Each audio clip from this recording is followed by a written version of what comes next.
Dialogue में आपको कहते हैं खुशामदीद। बिजली के भारी बिल, टैक्सेस और महंगाई के खिलाफ जमात इस्लामी की अपील पर आज मुल्क भर में शटडाउन हड़ताल रही। ताजरों, मुख्तलिफ सियासी जमातों ने भी इस हड़ताल में जमात इस्लामी का मुकम्मल साथ दिया। यूं मुल्क भर में छोटे बड़े शहरों में कारोबारी जिंदगी मुअत्तल, बाजार और दुकानें बंद रहीं और कौमी खजाने को 43 अरब के करीब का नुकसान बर्दाश्त करना पड़ा। शहर इक़्तिदार में ताजरों की हड़ताल के साथ यूटिलिटी स्टोर्स बंद करने के फैसले के खिलाफ भी मुलाजमीन डी चौक पे धरना दिए बैठे हैं, जबकि हुकूमत ताजरों के मसाइल हल करने और यूटिलिटी स्टोर्स के मुलाजमीन की दादरसी के बजाय रवायती सियासी बयानात से हालात को कंट्रोल करने की कोशिश कर रही है। हुकूमती इत्तेहादी जमातें बिलखसूस पीपल्स पार्टी और नून लीग का आज का दिन भी ताजरों और मुलाजमीन के मसाइल हल करने के बजाय PTI पर इल्जाम तराशी में गुजरा। आज ही मुस्लिम लीग नून के रहनुमा तलाल चौधरी ने अपने वीडियो बयान में PTI पर तंज करते हुए कहा कि ये पार्टी ग्रुप बंदी का शिकार है और उनकी ये तकसीम पैसों की बंदर बांट पर है और ये इक़्तिदार में आने के लिए NRO मांग रहे हैं। इनके अंदर अलग-अलग ग्रुप्स हैं और ये तकसीम और ग्रुप उस जमात में इसलिए हैं कि करप्शन की पैसे की बंदर बांट की लड़ाई है। इक़्तिदार पर तक पहुंच को इनकलाबी कहने वाले और कहने वाले कि वो निजाम में तब्दीली चाहते हैं, असल में ये इक़्तिदार तक पहुंचने के लिए कोई भी कंधा चाहते हैं, अपने केसेस को माफ करवाने के लिए NRO चाहते हैं।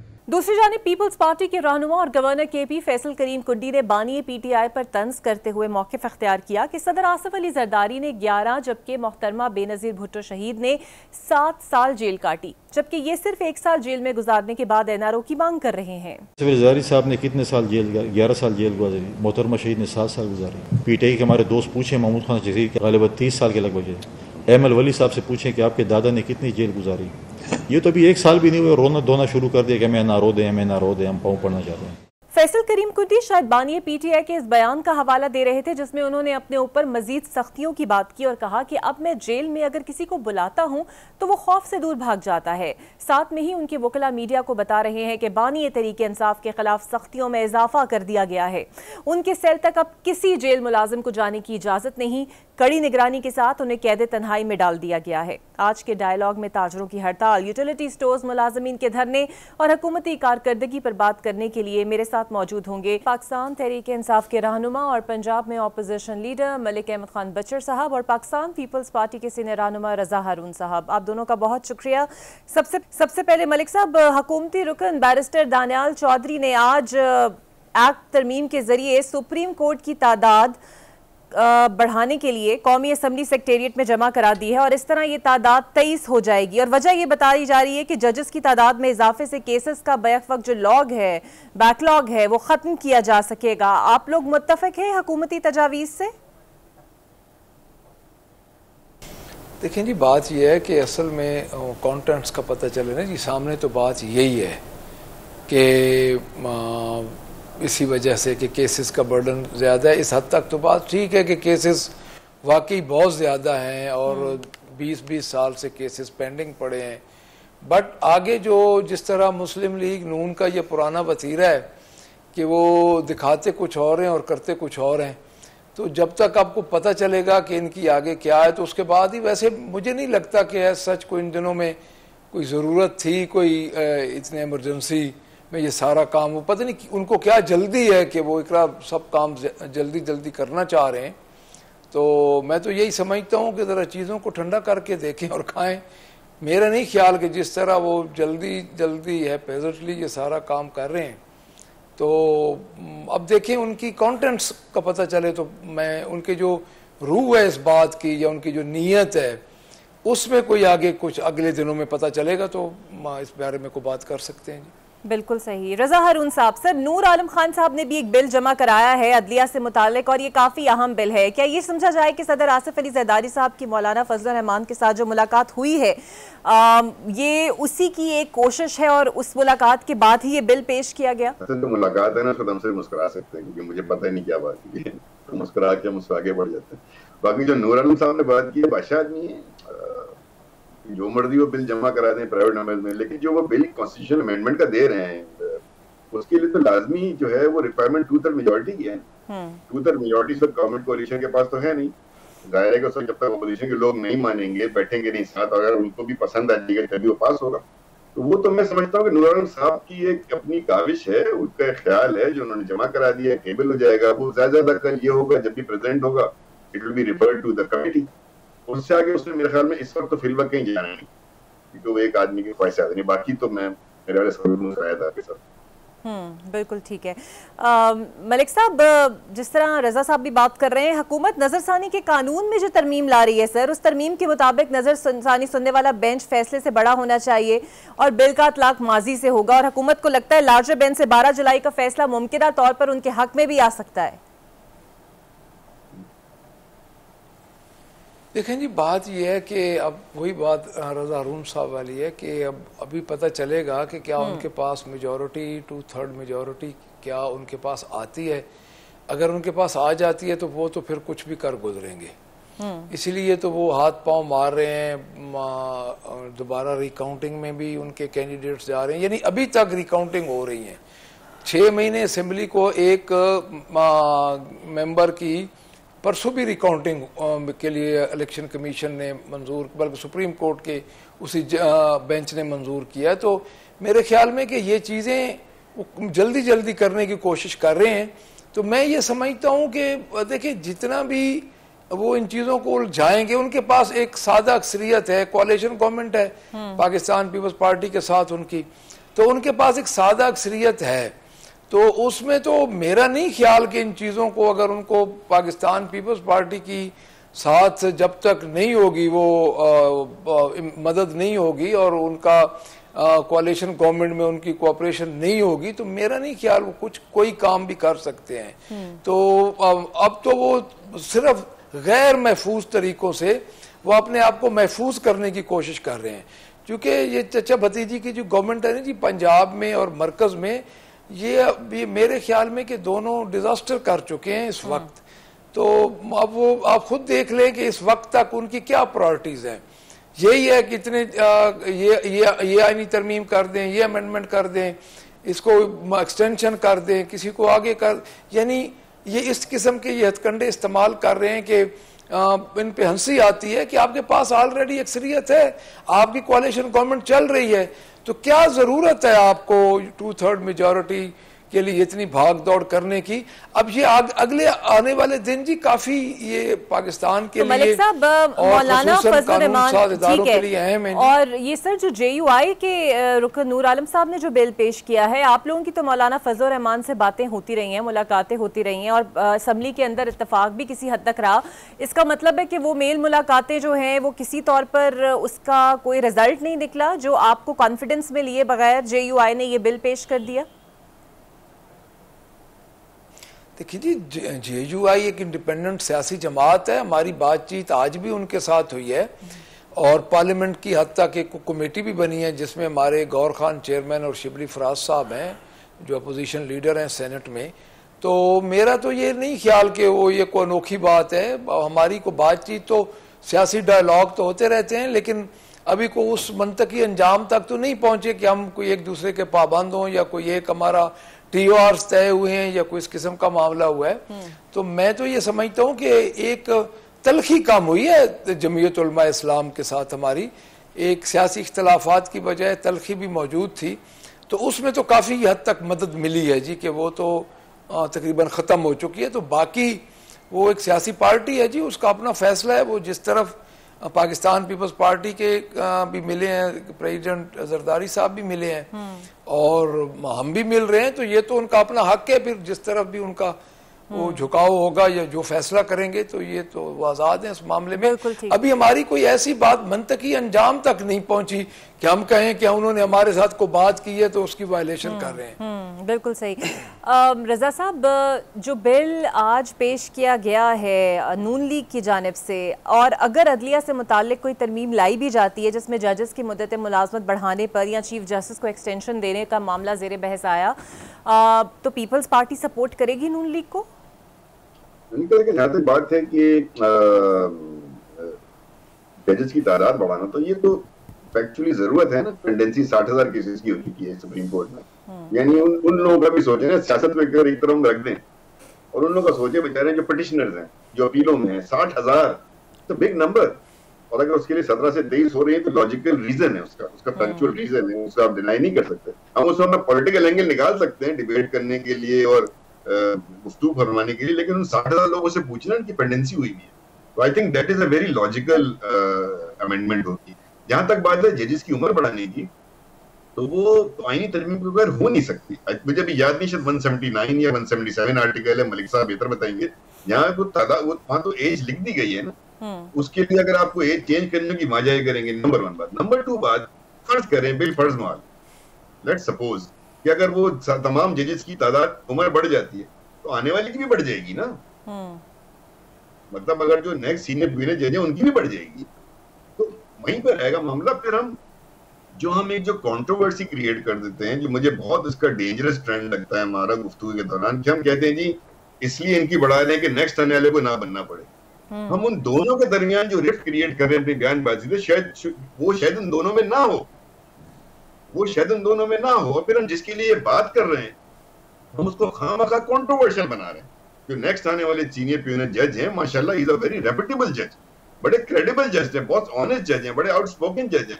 हम अभी से उनकी सपोर्ट करके पॉलिटिकल पार्टी, उनको आप जो है वो कंट्रोवर्शियल बना रहे हैं ना। उनको पॉलिटिकल सपोर्ट की जरूरत है नहीं है, बिल्कुल नहीं। ही इज अ जज, खुदा के वास्ते द सीनियर प्यूनर जज, he knows what is rights are and he can acquire those rights. बिल्कुल दुरुस्त। तो ये कि जब हम दो तरह से गुफ्तगू फरमाए ना, देखिए जुडिशरी में जो कुछ भी होगा वो आने वाली जुडिशरी अदलिया पार्लियामेंट को देखेगी, कानून साजी के तहत हो जाए। आइन साजी इस वक्त हो नहीं सकती, नामुमकिन है। तो ये जो गुफ्तगू फरमाई जा रही है कि ये हो नहीं सकता ना, तो I think we should make it less controversial. और जो तरमीम अभी आई नहीं है उस पर हम क्या गुफ्तगू करेंगे। बिल्कुल सही मलिक साहब, ये बात तो बड़ी वैलिड है रजा साहब की कि अभी बार बार आप ये मुतालबा करते हैं हुकूमत से कि उनका नोटिफिकेशन जारी किया जाए। तो मंसूर अली शाह साहब के हवाले से ये इमेज दे देना कि नून लीग शायद उनके खिलाफ है या फिर पीटीआई को वो बहुत पसंद है, आपको नहीं लगता ये वाकई उनके प्रोफाइल के हिसाब से उनके लिए बेहतर नहीं होगा मुस्तकबिल में?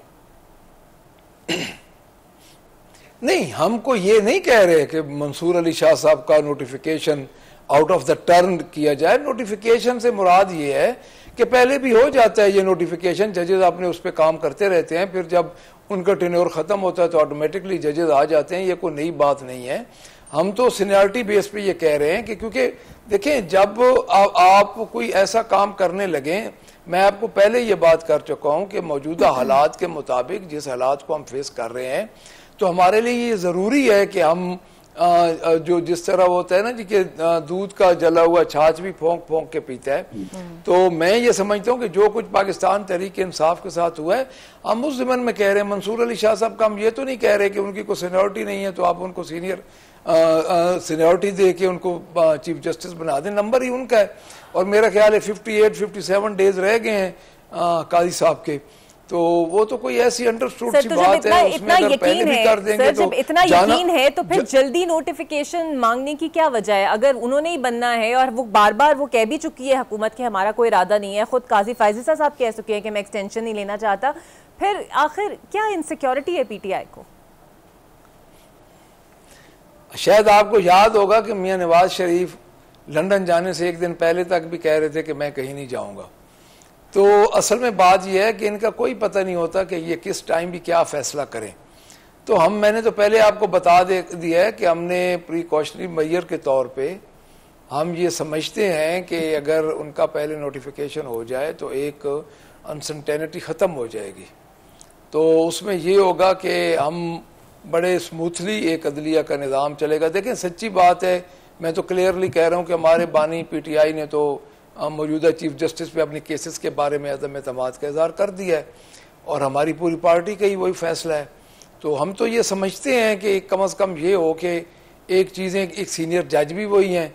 तो मुस्लिम लीग नून की जो मुझे ये लगता है जो उनका ख्याल है या उनकी इंटेंशंस हैं वो यही हैं कि हम कोई किसी न किसी तरीके से कोई अमेंडमेंट लेके आएँ और कोई एक्सटेंशन का आगे बढ़ाएं। अगर उनको ये मौका मिला तो वो ज़रूर करेंगे, मौका ना मिला तो वो कहते रहेंगे हम नहीं कर रहे। तो देयरफॉर हम ये बात कर रहे हैं कि उनको, हाँ जी, इसलिए अगर क्योंकि देखें काजी साहब ने जाना तो अपने टाइम पे, हम ये तो नहीं कह रहे कि काजी साहब कल चले जाए, हम तो ये कह रहे हैं कि उनका नोटिफिकेशन हो जाए। जब काजी साहब की मुद्दत ख़त्म हो जाएगी तो उसके बाद वो आ जाएंगे। तो इसलिए हम कह रहे हैं, हम ये तो नहीं कह रहे कि काजी साहब को पहले चले जाएं अपने। सर आपकी बात का मैं टेक लेना चाहूंगी आपसे सर, रजा हारून साहब से। सर ये तो वही बात हो गई कि एनडीए में कहता है कि बारिशों का हाई अलर्ट हमने जारी कर दिया है, बारिशें हो ना हो आप अपने पुल शुल सीधे कर लें। सही बात नहीं, मैं मलिक साहब को सुन रहा था, बट डिफिकल्ट सिचुएशन हो जाती है जब वो देखे ना जो बात है नहीं, किसी को तो चाय में प्याली की तूफान कहते हैं ना, जो है नहीं, जो डिस्कशन में है नहीं, जो पेपर अभी सबमिट हुआ नहीं, उस पर हमने सारी अपनी जो है ना पॉलिसी बना ली, स्टेटमेंट भी दे दी, नोटिफिकेशन भी डिमांड कर दी। इसमें मलिक साहब का कसूर नहीं है, पार्टी जो लाइन देती है वो बेसिकली सोच समझ के लीडरान जब देंगे तो पार्टी के दीगर रहनुमाओं को फॉलो करना पड़ता है ना। अब ये एक अफवाह की बुनियाद पे, एक मफरूजे की बुनियाद पे किसी की ज़हनी इख्तरा किसी यूट्यूबर की थी, बाय द वे ये किसी भी एंगल से एक यूट्यूबर ने ये बात की थी जो कोर्ट की रिपोर्टिंग करते हैं, उन्होंने इसका एक तूफान बनाया। वो तूफान जो है वो मतलब रोजाना चल रहा है और कोई पेपर वर्क नहीं है, कोई ऐसी अमेंडमेंट डिस्कशन में नहीं है। कादी साहब कह चुके हैं मैंने जाना है, मंसूर शाह साहब ने बनना है, वो अगर आखिरी दिन भी नोटिफिकेशन निकालेंगे तब भी उन्होंने बनना है, वो नहीं निकालेंगे तब भी वो बनेंगे, क्योंकि आईन ये कहता है कि उन्होंने बनना है, इसमें कोई कंफ्यूजन। लेकिन एक मिसाल देखें ना, मिसाल के तौर पे चले, लेट्स अज्यूम ए सिचुएशन जब जस्टिस एजाजुल हसन साहब सुप्रीम कोर्ट में मौजूद थे, ही वाज द सीनियर प्यूनल जज ना, उनको जज बनना था ना, for reason unknown he resigned. अगर आज एजाजुल हसन साहब होते तो अगला जज तो उनको बनना था ना, चीफ जस्टिस, और some reason he resigned, he knows his best, तो वो तो ना, इसीलिए वक्त से बहुत पहले किसी का नोटिफिकेशन निकाल देना और वक्त के करीब जाकर निकालने में ये फर्क भी हो सकता है। तो who knows, why can't we wait till the last day when the situation is so clear. जो मलिक साहब बता रहे हैं बिल्कुल मुनासिब गुफ्तगू उन्होंने फरमाई कि उनको जाना है, उनको आना है, उससे पहले तरमीम की जो साजिश करके कोशिश कर ले वो उस वक्त तक मुकम्मल नहीं होगी जब तक पीटीआई वोट नहीं करेगी। ये भी मलिक साहब अग्रीड है ना कि आपके नंबर के बगैर तो दो त्याई नहीं बनती ना। आप किंग पिन है ना इसके अंदर, जब आप राजी नहीं है तो दो त्याई अक्सरियत आएगी नहीं। तो this entire discussion is just making the next incoming chief justice controversial. कल को अगर वो आ गए तो हर पार्टी ये कहेगी उनके सामने मुकदमे में वो आपका हवाला देगी इन गुफ्तगू का, जबकि वो इंतहाई credible, most honest, most respected जज हैं।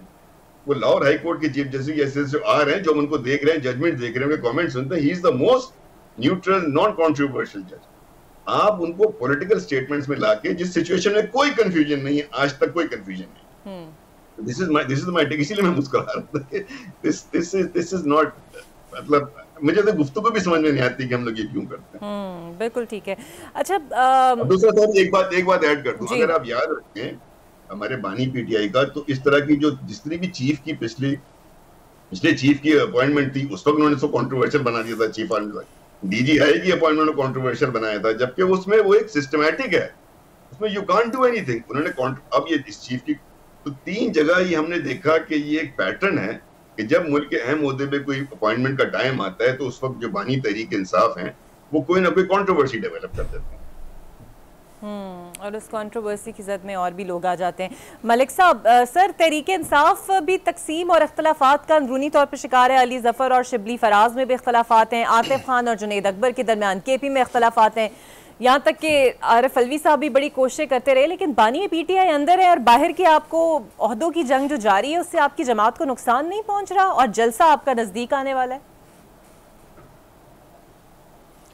नहीं, मेरे ख्याल में जी ये कोई ऐसी बात नहीं है। बड़ी पार्टीज में इख्तलाफ राय होता रहता है और आखिर में जो हमारे प्लेटफॉर्म्स हैं, कोर कमेटी है और चेयरमैन बानी चेयरमैन खुद हैं, तो जब वो फैसला करते हैं तो हर को उसको ओबे करता है। मेरा नहीं ख्याल कि कोई ऐसी इख्तलाफ राय तो हर जमात में होता है जी, हर सियासी जमात में होता है और यही हुस्न है सियासी जमातों का कि उनके आपस में इख्तलाफ राय होने के बावजूद सियासी जमातों के जो रहनुमा होते हैं, सीनियर लीडरशिप होती है, वो इकट्ठी चलती है और हर जमात में ये काम होता रहता है। मेरा नहीं ख्याल कि ये कोई इतनी फ़िक्रमंद होने की बात है कि उसमें ये एक प्रॉपर फोरम है, कोर कमेटी है, उसमें बाकायदा बहस होती है, डिस्कशन होती है, फिर बानी पीटीआई के पास जाती है वो चीज़ें, फिर फाइनल फैसला वो लेते हैं। तो ये चलता रहता है। इसमें देखिए, मैं आपको एक बात आप याद रखें जी, बात ये है पाकिस्तान तहरीक इंसाफ एक मखसूस हालात से गुजर रही है, कोई विन विन पोजीशन तो है नहीं, हम एक बड़े मुश्किल हालात में हैं और मैं समझता हूँ कि इतने मुश्किल हालात में पार्टी को इंटैक्ट रहना ही बड़ी बात है। तो आप खुद देख लें कि कितनी जबर, कितना एक जुल्म, कितना एक होता रहा, खासकर पंजाब मेन बैटल फील्ड है और उसमें आप खुद देखें कि क्या कुछ पंजाब में हुआ। तो उसके बावजूद अब हमारे 108 MPs हैं तो सारे इंटैक्ट हैं। तो बाकी ये चीज़ें तो चलती रहती हैं, इख्तलाफ राय होना कोई इतनी बड़ी बात नहीं है, बड़ी पार्टीज में होता है जी। ये मैं इस पे ज़्यादा वरिड नहीं हूँ और ना ही मैं इस पे कोई ऐसी बात करना चाहूँगा, बिकॉज जब प्रॉपर फोरम एड्रेस किया जाता है तो उस फोरम पे चीज़ें खुद ब खुद हल हो जाती हैं जी। बिल्कुल सही है। रजा साहब, मुस्लिम लीग नून और पीपल्स पार्टी इत्तेहादी है। एक बड़ा ही ग्रेव मसला आज भी हमारे सामने रहा, वो है यूटिलिटी स्टोर्स बंद करने का। लेकिन जो पीपल्स पार्टी वाले हैं वो मुलाजमीन के धरने में जाके तकरीरें भी करते रहे हैं। तो ये कोई गुड कॉप और बैड कॉप पॉलिसी है सर, कि अगर वफाकी हुकूमत ये कर रही है तो आप लोग सपोर्ट नहीं कर रहे हैं इस डिसीजन को?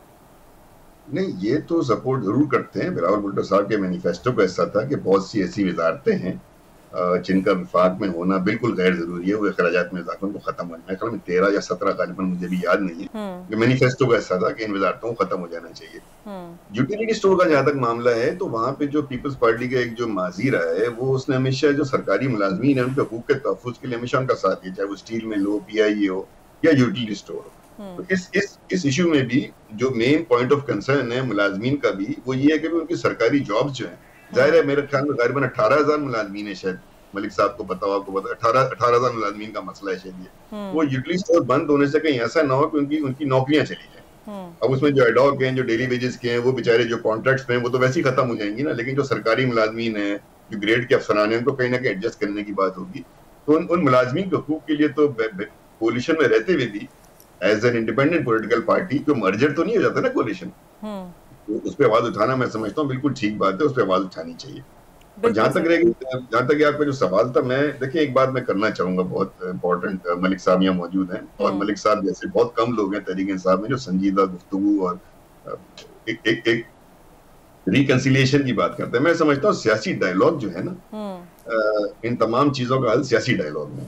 जब आप फजल रहमान साहब से जाके मिल सकते हैं और उनसे बात कर सकते हैं, इतना इख्तिलाफ होने के बाद, तलखी की इंतहा थी, जलसों में जो नाम लिए जाते थे, जिस तरीके से उनको मुखातिब किया जाता था, फिर क्राउड से रिस्पॉन्स लिया जाता था, उसके बावजूद आप मिले ना अचकजई साहब के लिए। तो एक सियासी डायलॉग का आगाज, उस तरफ आप भी अपना जहन बनाएं, अपने लीडर से बात करें कि सियासी डायलॉग की तरफ जाने। और मैं एक बात पे बड़ा परेशान हूं, मलिक साहब से इसका सवाल तो नहीं, गुजारिश है मेरी, कि हर मसला अगर आप अपना ले जाएंगे ना चेयरमैन, बानी चेयरमैन के पास, कि उनसे एडमिनिस्ट्रेटिव भी मामला तो उन्होंने करने हैं, अपॉइंटमेंट भी उन्होंने करनी है, जलसे का ऐलान, जलसा कैंसिल भी उन्होंने करना है, तो फिर मुझे बताएं बाकी क़यादत मुशावरत करती है। शाह महमूद कुरैशी साहब किधर है? आप उनसे भी कभी जेल में जाकर मिले ना, आपकी लीडरशिप, आपका चेयरमैन, आपका सेक्रेटरी जनरल, कभी जाए शाह महमूद कुरैशी जाके मिले, उसकी भी तो खबर हमारे बाद में है कि शाह महमूद साहब क्या फरमाते हैं।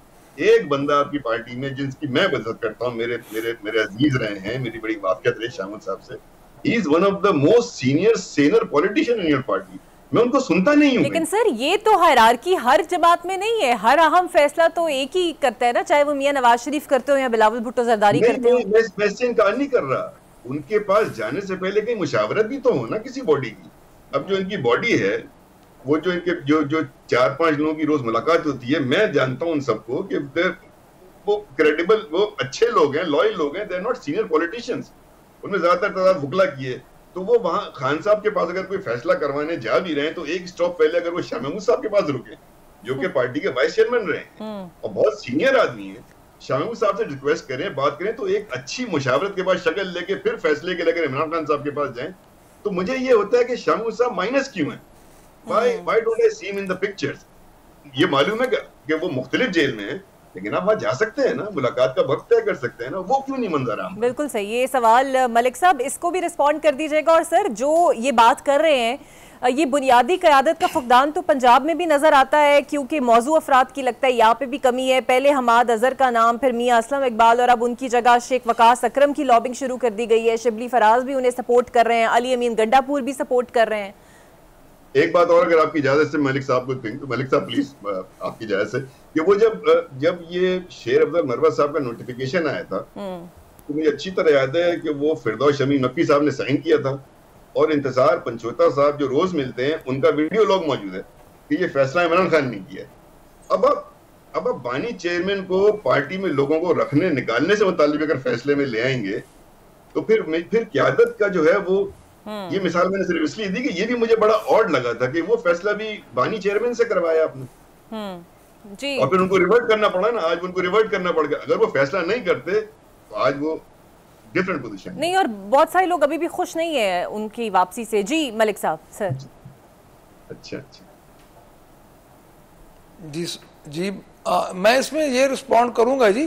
देखिए जो शाह महमूद कुरैशी साहब का मामला है ना जी, पहले वो थे अडयाला जेल, रजा हारून साहब ने जो बात की है, मैंने पहले भी भाई की खिदमत में ये अर्ज की थी पिछली दफा भी, अडयाला जेल में थे तो कोऑर्डिनेशन हो जाती थी, डेट पे इकट्ठे हो जाते थे, चीज़ें उनकी आपस में चेयरमैन और सीनियर वाइस चेयरमैन की आपस में, उसी कोऑर्डिनेशन की वजह से पंजाब गवर्नमेंट ने उनको कोट लखपत भेज दिया है। यानी आप खुद अंदाज़ा लगाएं कि वो अब कोट लखपत हैं और वो अडयाला जेल हैं, तो डेफिनेटली कम्युनिकेशन गैप तो आ गया है जी। और ये होना भी चाहिए कि वाइस चेयरमैन के साथ भी बातचीत होनी चाहिए, लेकिन वो पहले हो रहा था, देयरफॉर फिर उन्होंने उनको कोट लखपत भेज दिया, वो अडयाला हैं, तो ये कम्युनिकेशन गैप तो है, इसमें तो कोई शक नहीं। बाकी जो पंजाब की लॉबीज की आप बात कर रही हैं ना जी, पंजाब में कोई ऐसी लॉबी नहीं है, तमाम हमारे सीनियर्स काम कर रहे हैं। तो मेरे ख्याल में कि मैंने पहले अर्ज कर चुका हूं कि ये इस लेवल पे जो बातें हैं वो पार्टी के अंदर इख्तिलाफ राय तो हो सकता है, लेकिन इसमें कोई ये नहीं है कि कोई अल्लाह माफ करे विद इन पार्टीज को नई पार्टीज बन जाएंगे या कोई पार्टीज को छोड़ जाएंगे। जब इतने मुश्किल दौर में पाकिस्तान तहरीक इंसाफ के MNAs MPAs जितने भी इलेक्टेबल्स हैं वो सारे इंटैक्ट हैं, तो ये बड़ा मुश्किल टाइम वो गुजार रहे हैं। इस पे किसी की वफादारी पे शक करना या किसी का ये कहना कि फलां लॉबी बना रहे हैं, तो कोई भी लॉबी नहीं है, कोई भी जो है उसको हम उसकी वफादारी पे शक नहीं कर सकते, उसकी लॉयल्टी पे शक नहीं कर सकते। सिर्फ ये होता है कि इख्तिलाफ राय होता है, क्योंकि पार्टी एक मखसूस हालात से गुजर रही है और बहुत मुश्किल हालात हैं, तो इन हालात में डेफिनेटली कुछ चीज़ें ऐसी होती हैं जिनका सामना करना मुश्किल होता है जी। बिल्कुल सही, बहुत शुक्रिया मलिक अहमद खान बशर साहब। और पाकिस्तान पीपल्स पार्टी के सीनियर रहनुमा रजा हारून साहब मेरे साथ थे। जलसा होता है या नहीं होता ये तो अपनी मुकर्रर तारीख पर ही पता चलेगा, लेकिन उससे पहले जो दीगर कॉन्ट्रोवर्सीज हैं उसका सॉल्व होना भी बहुत ज़रूरी है। एक ब्रेक लेते हैं, आपसे ब्रेक के बाद मिलते हैं। मेरे साथ मौजूद होंगे MQM के सीनियर रहनुमा फारूक सत्तार साहब। बहुत शुक्रिया फारूक साहब आपके वक्त का। सर, आज भारी टैक्सेस के खिलाफ ताजर मुल्क भर में हड़ताल कर रहे हैं। आप हुकूमत के इत्तेहादी हैं और मुझे याद है कि PTI से अलहदा जब आप लोगों ने राहें की थी तो उसकी बुनियादी वजह यही थी कि पॉलिसीज मुल्क और अवाम के लिए नुकसानदेह हैं। अब सर क्या आप समझते हैं हालात, आपको लगता नहीं इससे ज़्यादा बदतर है, पूरी ताजर बरादरी सरापा एहतजाज है? देखिए, हमारे हुकूमत में निकल जाने से अगर ताजिरों की तसल्ली तशफ़ी हो जाए और हमारे हुकूमत में निकल जाने से मुल्क की तरक्की का पहिया एक बार फिर तेज़ी से दौड़ने लगे, चलने लगे और हमारे निकलने से मुल्क मजबूत और मुस्तहकम हो जाए, तामीर और तरक्की की रफ्तार तेज़ से तेज़ तरीन हो जाए और महंगाई बेरोज़गारी ख़त्म हो जाए, बदतरीन माशी बहरान से पूरा मुल्क निकल जाए, तो मेरे ख्याल में हम कल नहीं आज बल्कि अभी इस वक्त हुकूमत छोड़ दें। लेकिन मुतबादिल के तौर पर भी मैं समझता हूँ कि PTI के भी जो 4 साल अगर उसको सामने रखें, अगर वो अपोजिशन में और उनके साथ मिलकर काम करना है, या फिर हम असेंबली से मतलब मफरूज़ा है ये कि हम मफरूज़ा है कि हम जो है वो इस्तीफ़ा दे दें और असेंबली से और हम जमात इस्लामी की तरह हम बाहर चले जाएं और हम भी धरना देने लगे और हम किसी एहतजाज की सियासत करें, उससे मसला हल हो जाएगा तो हम सारी चीज़ें ऑप्शन करने के लिए ऐसा होना नहीं। मेरे ख्याल में हुकूमत में रह के जितना हमने हुकूमत पे प्रेशर और दबाव डाला हुआ है, जितना उनकी ज़िंदगी को अजीरन के, जितना उनकी पॉलिसियों ने आवाम का बेड़ा गर्क किया है, आवाम की ज़िंदगी को अजीरन किया है, महंगाई बेरोजगारी 7 आसमान से ऊपर चली गई है, हमने उससे उतना ही प्रेशर हुकूमत से रखा और उनको कहा है कि अब अगर आपने यहाँ रिवर्स गियर भी लगाया और ये इसी तरह संगीन से संगीन होता गया बहरान, तो खुदकशियों में भी इजाफा होगा, स्ट्रीट क्राइम इस कदर बढ़ जाएंगे कि फिर उसे कोई एजेंसी कोई इदारा नहीं रोक सकेगा और फिर लोग अल्लाह ना करे मेरे मुँह में खाक अलम बगावत बुलंद करके वो रियासत से, आइन से, मुल्क से, हुकूमतों से बगावत करके सड़कों पर बैठेंगे और उसके बाद उनका एक जिस्म होगा जो कहेंगे कि ना हम जिंदों में ना मुर्दों में, ये बचाए, ये कानून नाफिज करने वाले लेने, क्योंकि हमने आइन नाफिज किया। और ये तो बड़ी आइन की पासदारी कर रहे हैं जो शायद रियासती इदारे हैं चाहे हुकूमती इदारे हैं, वो तो गोया के बहुत आइन की पासदारी कर रहे हैं। तो लोगों को वहाँ ना ले जाएं जहाँ लोग अपनी असेंबलियाँ लगा लें, लोग अपने हाथों में सब कुछ। ठीक है, अच्छा डॉक्टर साहब, सर ये बताइएगा कि जब आप लोगों ने मुआहदा किया था नून लीग के साथ, तो तय तो ये हुआ था कि गवर्नर सिंध जो है वो MQM से होगा, लेकिन अब खबरें आ रही हैं कि शायद बशीर मेमन और नून लीग अपना कैंडिडेट बनाकर उन्हें सामने लाना चाहती है। तो अगर नून लीग ऐसा करती है तो क्या MQM राजी है इस पर? देखिए, कई बार ऐसी खबरें आई और कई बार ऐसी खबरें चली गई, जितनी तेजी से आई उतनी तेजी से चली गई। देखिए, दो लोगों के बयान लेंगे जो हाल ही में शाहदार साहब का क्या बयान आए थे, मेरे ख्याल में वो एक काफी है इस बात को वाजे करने के लिए कि कामरान टिसरी भाई हैं, गवर्नर हैं, MQM के हैं, अवामी गवर्नर हैं, ठीक है ना।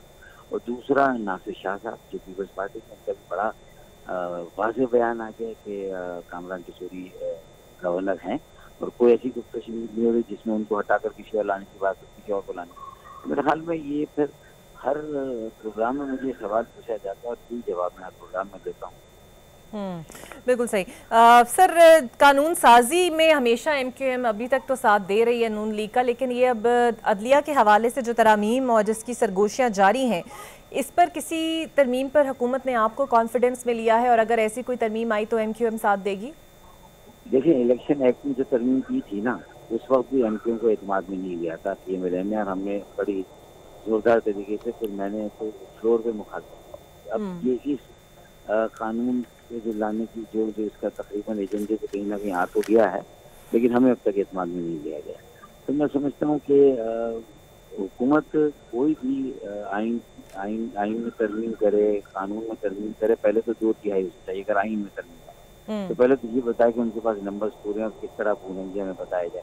फिर दूसरा ये कि ये क्यों किया जा रहा है, इसका मकसद क्या है, वो सारी बातें अगर वाज़ेह हैं और हम समझते हैं कि मुल्क के वसीतर मफाद में है और इस वक्त और कोई चारागार नहीं रखना है, तो फिर जाहिर है कि जहाँ बज़ाहिर कोई ऐसी आइन की तरमीम या जो तरमीम होती है वो लगता है कि एक आर्जी एक मकसद के उसूल के लिए, लेकिन अगर वो ज़रूरी उससे कोई रास्ते आगे के खुल जाते हैं और आगे की कोई ज़मानतें हैं और आगे चीज़ें स्टेबल होंगी और उसमें सारे रियासती इदारे मिलकर काम करेंगे, सारी सियासी जमातों को भी सर जोड़कर बैठना है, और वो भी अगर एक पेज पर नहीं आए, जिसमें मैं PTI के लिए भी मैसेज देता हूँ कि उनको भी अपॉर्चुनिटी मिलती है, लेकिन वो अपनी सख्त गिर मौक़िफ़ की वजह से बहुत सारी ट्रेनें आई थी स्टेशन पर लगी, लेकिन वो उसमें सवार नहीं हुए, वो चली गई आगे।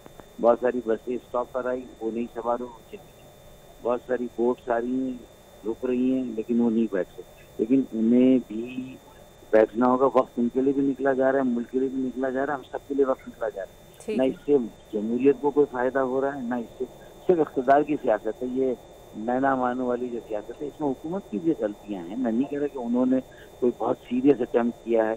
अब देखिए, मौलाना फजल रहमान पर जिस तरह डोरे डाले जा रहे हैं, PTI वाले भी मिल रहे हैं, अल्लाह करे उन्हीं को एक ब्रिज बनाकर कोई ऐसी बातचीत शुरू हो जाए, कोई सिलसिला जिससे कि एक नेशनल एजेंडा कायम हो।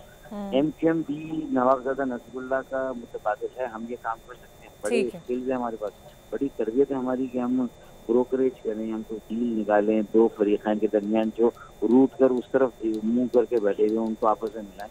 ये MQM की एक्सपर्टी हम कर सकते हैं, मैं खालिद मुस्तफा कमाल, लेकिन शायद वो फजल रहमान साहब इसमें उनको ज्यादा लगता है मुनासिब है। तो कोई भी देखिए, हम तो चाहते हैं कि रास्ता कोई भी हो, लेकिन अंजाम अच्छा होना चाहिए। बिल्कुल सही, एक पेज पर रहें तो बेहतर ही है। बहुत शुक्रिया डॉक्टर फारूक सत्तार, आपका मेरे साथ मौजूद थे। एक ब्रेक नाज़रीन, और आपसे ब्रेक के बाद मिलते हैं। Welcome back. और अब मेरे साथ मौजूद होंगे नून लीग ताहिर खलील सिंधु साहब, जो कि सेनेटर हैं। बहुत शुक्रिया सर आपके वक्त का। सर, दानियाल चौधरी जो बिल ला रहे हैं, इसमें ना सिर्फ वो जजेस की तादाद बढ़ाना चाहते हैं, बल्कि लार्जर बेंच भी बैठेगा, उसका इतलाक भी रिव्यू का जो है वो माजी से होगा। तो क्या हुकूमत को लगता है कि 12 जुलाई के फैसले में कुछ तब्दीली हो सकती है और उनके हक में आ सकता है? नहीं, ऐसी कोई बात नहीं, ये तो प्योरली लीगल पॉइंट है। और जो आपने फरमाया कि इतना रुकनी बेंच बैठेगा, वो वाला दानियाल चौधरी साहब का बिल नहीं है। दानियाल साहब का, बैरिस्टर दानियाल का, वो है नूर आलम खान का। सर, जो दानियाल साहब का है, उसमें उन्होंने बड़ा खूबसूरत जो चीज लिखी है, इसलिए हम बढ़ाना चाहते हैं कि लोग बेचारे 15 साल के बाद अगर बरी होते हैं इतने उनकी बारी नहीं आती और 15 साल के बाद आप किसी को कहते हैं कि आप बरी हो गए हैं जी, सुप्रीम कोर्ट बरी कर देती है। Who is the responsible for that 15 years, जो अपने वो माँ बाप के बगैर है, बच्चों के बगैर है, वाइफ के बगैर है, बहन भाइयों के बगैर है। तो प्रॉब्लम ये है। दूसरा, अभी इंटरनेशनल जो हमारा सिनेरियो है उसमें we need such kind of जजेस कि जो हर चीज पे एक्सपर्ट भी साथ एक्सपर्टीज हो, ह्यूमन राइट्स पे एक्सपर्ट हो, एनवायरमेंट पे एक्सपर्ट हो। These are the reasons. और इसमें कोई ऐसी बात नहीं किसी किस्म की, मैंने तो जज नहीं बनना, मैं वकील जरूर हूं, बट मैं तो जज नहीं बन रहा या कोई और नहीं बन रहा। ये तो उसी प्रोसीजर के तहत आएंगे जो सुप्रीम कोर्ट का प्रोसीजर है, जुडिशियल कमीशन का। तो इस हवाले से ये प्राइवेट मेंबर बिल आया है, क्योंकि जस्टिस जो कहते हैं ना, delay of justice is denial of justice. तो दैट्स वाई के ये बिल लाया जा रहा है। इसमें मैं तो बल्कि उम्मीद रखता हूं इस पे कि जो पीटीआई के लोग हैं ये भी हमें सपोर्ट करेंगे इस हवाले पे कि ये यूनानिमस पास कर देना चाहिए कि जजों की तादाद ज्यादा, क्योंकि हम देते हैं लोग दूसरे मुल्कों की मिसालें। यहाँ पे तो 98% तो केस सियासी केस लगे हुए हैं। इंडिया भी की अदालतों में तो ऐसे केस नहीं लगे होते, अमेरिका की अदालतों में इतने सियासी केस नहीं लगे होते। यहाँ पे तो कभी को फॉर्म 47 का, को फॉर्म 45 का, कभी 39 मेंबर आ गए, कभी 41, और सारा सुप्रीम कोर्ट हाई कोर्ट उसी में बेचारा घुस के रह गया है। इस हवाले से जो कॉमन आदमी है वो बेचारा इंसाफ से महरूम हो रहा है। और इंसाफ इतनी तखीर से नहीं होना चाहिए कि उसके बाद उसका कोई मतलब दादा के केस करे और पोते को जाकर इंसाफ मिले 38 साल के बाद। और जो नूर खालम ने जो प्राइवेट हैसियत से बिल जमा कराया है, क्या उसको भी नून लीग सपोर्ट करेगी? क्योंकि लगता तो ऐसा ही है कि शायद हुकूमत की ईमा पर ये बिल आया है। नहीं, वो जेयू मौलाना फजल रहमान साहब की जमात से तलक रखते हैं, हमारे बड़े से दोस्त हैं, लेकिन बिल मैंने देखा वो बहुत अच्छा बिल है उनका भी। कि मतलब एक आप देखिए, जो उन्होंने कहा कि अगर एक बेंच फैसला कर देता है, आप रिव्यू करते हैं या अपील करते हैं 30 डेज में, तो फिर उससे बड़ा बेंच सुने, क्योंकि जिन्होंने ऑलरेडी फैसला किया होता है फिर उनके लिए बड़ा मुश्किल होता है। तो इस हवाले से एज ए मेरा चूंकि लीगल बैकग्राउंड है, मैं 96 से लॉ प्रैक्टिस ही करता हूं, अभी मतलब पंजाब में भी रहा हूं, लॉ मिनिस्टर भी रहा हूं। ये सारा कुछ इसलिए है, मैंने जो मेरी जाती हैसियत है, मुझे जमात के नहीं पता स्टांस का, लेकिन मेरी जाती ये है कि वाकई जो उसमें है, एक तो उसमें जो सुप्रीम कोर्ट है उसमें जितने जजेस बैठे वो बेंच बनाए, और अगर जब अपील का वक्त आता तो वो 30 डेज में अपील हो और उस पर फिर ज्यादा जजेस बैठे, ताकि किसी बंदे को ये ना हो शक या कोई ऐसा मसला कि उसको इंसाफ नहीं मिला। दूसरा, जो आपने 12 जुलाई वाले फैसले की बात की, उसका इसके कोई तल्लक नहीं, किसी किस्म का कोई तल्लक नहीं है। ये प्योर लीगल बिल है, बल्कि उनके अपने मेंबर हैं एक चंगेज अहमद खान काकड़, उन्होंने भी एक अमेंडमेंट 198 में पेश की है इसमें कॉन्स्टिट्यूशन में कि इसको अमेंड किया जाए। ये मतलब बहुत सारी चीजें मैंने वो भी देखी हैं। तो इस हवाले से ये प्राइवेट मेंबर बिजनेस होता है, उसमें कोई भी मेंबर कोई भी बिल ला सकता है जी।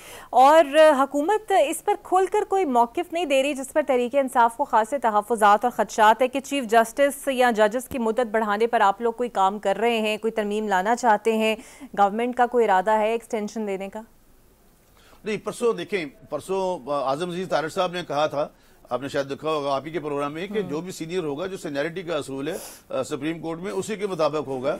और अभी तक मैं आपको यकीन से कह रहा हूं कि पहले एक दफा बात जरूर हुई थी इस पे, मैं बिल्कुल ओपनली आपसे बात कर रहा हूं, लेकिन अब इस किस्म का कोई एजेंडा नहीं है इस सेशन में, या नाम को ऐसी बात ही है जी। अभी तक जो मैं बिल्कुल ऑन ओथ आपसे ये बात कर रहा हूं, अभी तक कोई ऐसी बात नहीं है। और ये कुछ लोगों ने जानबूझ के इसको हवा दी है और एक इशू बनाने की कोशिश की है, अदरवाइज अभी तक कोई एजेंडा ऐसा नहीं है जी हमारे पास। और सर, आज सारा दिन यूटिलिटी स्टोर्स और ताजर बरादरी हड़ताल पे रही। पंजाब की हद तक तो ताजरों की हड़ताल मौसर रही, इससे कबल बिजली पर भी एहतजाज होते रहे। आपको नहीं लगता इंतहाई क्रूशल मोमेंट है हुकूमत के लिए भी, अवाम बेहाल हैं, सड़कों पर आ रहे हैं? मेरी अभी मुलाकात हुई अजमल बलोच साहब से, जो दूसरे चैनल पे जो ताजरों के रहनुमा है, हमारी बात हुई है कि हम बैठ के बात करेंगे इस पे, कॉमन इशू है। But the problem is that कि जो पहले हुआ, जो शौकत तरीन साहब ने मुआहिदा तोड़ा IMF के साथ, और उसके बाद मियां शहबाज शरीफ साहब ने और हम हमारी पार्टी और दूसरे लोगों ने रियासत को बचाया, रियासत को इंसॉल्वेंट या दिवालिया नहीं होने दिया, हमने अपनी सियासत जरूर कुर्बान की। अब कुछ कड़वी गोलियां निगलने पड़ेगी, लोग टैक्स नेटवर्क में आना नहीं चाहते। आप बिलीव कर सकती हैं, हमें इसके लोगों के घरों में अरबों रुपया पड़ा, बैंक में पैसे इसलिए नहीं जमा कराते कि टैक्स ना देना पड़े। तो होना तो ये चाहिए, जो इंटरनेशनल सिनेरियो है उसमें लोग टैक्स इसलिए देते हैं कि जो कॉमन मैन है उसकी जिंदगी आसान हो। जहां पे जब आपने टैक्स ही नहीं देना, टैक्स नेटवर्क में नहीं आना, तो फिर किस तरीके से कंट्रीज तो ऐसे नहीं चलते। इसलिए ये जरूरी है, लेकिन उनसे बात होगी, बिल्कुल होगी, लेकिन उसमें हम ब्लैकमेल नहीं किसी से होंगे, लेकिन बात होगी। और जो कॉमन इश्यूज हैं, बल्कि इसमें तो हम अब सारे बैठे थे, सबको बैठना चाहिए इस बात पे। मैंने जो सेंटर जब बना, पहली स्पीच ही ये थी कि जो कॉमन इश्यूज होते हैं कौम के, जिस तरह का ये बलोचिस्तान वाला हुआ है, सब उस पर सबको इकट्ठे होकर अपनी राय देनी चाहिए और उसका हल निकालना चाहिए। ठीक है सर, इतलात आ रही है कि मियां नवाज शरीफ साहब फिर से लंदन जाने की तैयारी कर रहे हैं। आपकी आखिरी मुलाकात कब हुई? क्योंकि लग तो ऐसे रहा है कि शायद वो अब सेनेटर्स और MNA से भी नहीं मिलते और उनकी लंदन रवानगी खबरें महज अफवाहें हैं, वाकई जा रहे हैं? नहीं, मुझे तो ऐसी कोई खबर नहीं। अभी तो पिछले महीने हम सब सेनेटर्स को जो नए बने हैं उन्होंने बुलाया हुआ था हमें, मतलब चाय पे भी है सारा, और अभी पिछले हफ्ते उन्होंने तमाम पॉलिटिशियन से लाहौर में भी मीटिंग की है, बहुत बड़ी हाई लेवल की मीटिंग की है। तो ऐसी मेरे पास कोई इतनी इतला नहीं है कि मियां साहब के बारे में। बाकी वो पाकिस्तान के 3 दफा वज़ीर-ए-आज़म रहे, आजाद शहरी हैं, अगर जाएं आएं जो प्रॉब्लम है ये तो कोई मसला नहीं है, लेकिन मेरे पास इसकी कोई इन्फॉर्मेशन नहीं है। बिल्कुल ठीक है। और तहरीक इंसाफ को जलसे की इजाज़त हुकूमत दे रही है, और अगर नहीं देती तो, क्योंकि अगर दे भी देती है तो ऐन वक्त पर मनसूख कर देती है इजाज़त। हमने तो इजाज़त दे दी है लेकिन तहरीक इंसाफ वाले खुद ही जलसा नहीं करना चाहते, और इन्होंने खुद भी पिछली दफा चाह रहे थे कि किसी तरह ग्राउंड पे इनके लोग कोई नहीं थे, पंजाब से इनके साथ लोग नहीं निकले, और वहां से जो 5-5 हज़ार रुपए देके अली अमीन गंडापुर साहब लोग लाए थे, उनको आप सब सारे टीवी, आपकी टीवी, पब्लिक टीवी ने भी दिखाया कि 5-5 हज़ार रुपया दे रहे हैं सबको, और 743 लोगों को 5-5 हज़ार रुपया दिया, जो लोग बाहर से इनको भेजते हैं कि वो समझते कि शायद ये वाकई को नया पाकिस्तान ला रहे हैं। ये जो 42 माह इनकी हुकूमत चली है, सिवाय कट्टे कट्टियों के और एक मुर्गा 4 मुर्गी के अलावा कोई बात नहीं, कोई एक मेगा प्रोजेक्ट बता दे जो उन्होंने किया हो। लिहाजा आप भी ये खुद चाहेंगे कि जलसा ना, उन्होंने पंजाब का भी कैंसिल किया पहले 10 का, अब फिर नई डेट अनाउंस की है।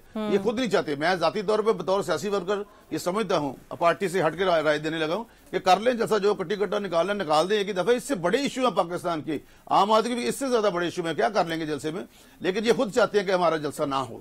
और लेकिन अब ये कमिश्नर का प्रेरोगेटिव है, उन्होंने परमिशन भी दी है, इसको सारा कुछ किया है। अब देखते हैं कि उस वक्त तक 8 तक क्या हालात होते हैं, क्योंकि सियासत डे टू डे चेंज होती है। मैं सब सर, मुस्लिम लीग नून की सियासत लगता नहीं है कि बानी PTI को सिर्फ जेल पर महदूद रखने तक ही मरकूज है, क्योंकि आए दिन वज़रा भी इसी पर बयानात देते हैं, शाम तक बानी PTI की जैसे लगता है ताक में लगे रहते हैं उनके बयानात की। नहीं, ऐसी बात नहीं है। इनके नेक्सस जिनसे मिलते थे वो बंदे पकड़े गए हैं, आपको पता है। मैं नाम तो नहीं लेना, बल्कि नाम ले देता हूँ। बहुत सारी चीजें सामने आ रही हैं, अगर कोई ऐसी एविडेंस आएगी तो फिर इनकी ख्वाहिश के मुताबिक इनका ओपन ट्रायल किया जाएगा। अगर कोई ऐसी बातें सामने आती हैं, क्योंकि मुल्क से बड़ी तो कोई चीज नहीं है, एक झंडे के तले जो हमारा है उनसे पूछे जिनका कोई मुल्क नहीं होता। तो अगर ऐसी आर्मी में साजिश करनी या फलां करना या फलां करना, अगर आपको उस बंदे से तल्लक नहीं है तो आप किस तरह पाक आर्मी को कह सकते कि आप ओपन ट्रायल करें? जी, आप कौन होते हैं? पाक आर्मी का ये अपना असूल है, उनकी अपनी एक, पहले एविडेंस कलेक्ट करते हैं, बाद में बंदे को गिरफ्तार करते हैं। और ये जो इस पर असूल ये एक और भी है, अगर इनके साथ कोई नेक्सस मिला और या 9 मई वाला या जो भी, मुझे नहीं पता जी क्या तफ्तीश होगी, क्या चार्ज फ्रेम होगा, फर्द जुर्म क्या लगेगी, अगर कोई ऐसी बात आई, कोजेंट एविडेंस आई, तो डेफिनेट इनका ट्रायल भी उसके साथ ही होगा। ठीक है, बहुत शुक्रिया आपका। सेनेटर ताहिर खलील मेरे साथ मौजूद थे। उम्मीद यही करते हैं कि अवामी मसाइल हल होने चाहिए और अवाम को अपने मसाइल के हल के लिए सड़कों पर ना आना पड़े। मुझे इजाज़त दीजिए, अल्लाह हाफ़िज़।